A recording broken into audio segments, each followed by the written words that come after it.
श्री शिवाय नमस्तुभ्यम। स्वागत है आपका शिव पुराण श्री रुद्र संहिता पंचम खंड 37वें अध्याय में शंखचूड़ युद्ध। संत कुमार जी बोले, हे व्यास जी, इस प्रकार देवताओं और दानवों में बड़ा भयानक विनाशकारी युद्ध चल रहा था। धीरे धीरे दानव देवताओं पर भारी पड़ने लगे। तब देवता अत्यंत भयभीत होकर अपनी रक्षा हेतु इधर उधर भागने लगे।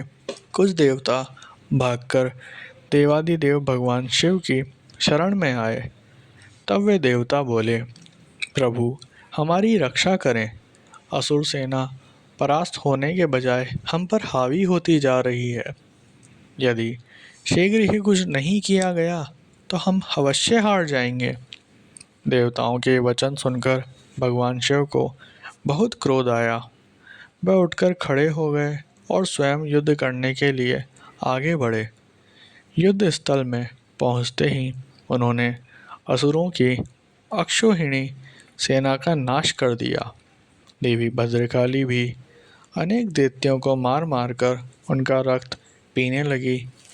इस प्रकार असुरों को युद्ध में कमज़ोर पड़ता देखकर देवताओं में एक नई जान आ गई।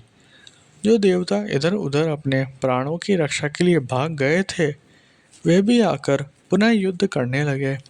उधर भद्रकाली देवी क्रोध से भरकर दैत्यों को पकड़ पकड़ कर अपने मुख में डालने लगी।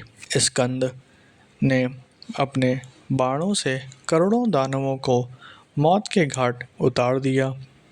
यह देखकर असुर सेना भयभीत होकर अपने प्राणों की रक्षा करने हेतु इधर उधर भागने लगी। असुर सेना को इस प्रकार तीतर बीतर होता देखकर दानवराज शंखचूड़ क्रोधित होकर स्वयं युद्ध में कूद पड़ा। उसने अपने हाथों में धनुष बाण उठाया और भयानक बाणों की वर्षा करनी प्रारंभ कर दी। देखते ही देखते शंखचूड़ ने देवसेना के अनेकों सैनिकों का संहार कर दिया।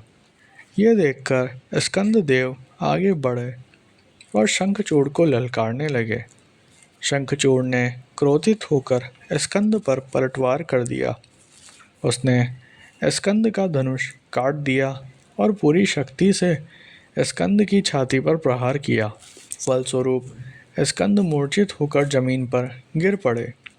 कुछ ही देर बाद स्कंद उठकर खड़े हो गए और उन्होंने अपने बाण से शंखचूड़ के रथ में छेद कर दिया।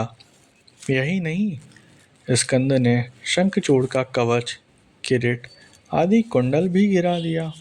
तत्पश्चात उसने एक भयानक विष भोजी शक्ति से शंखचूड़ पर प्रहार किया।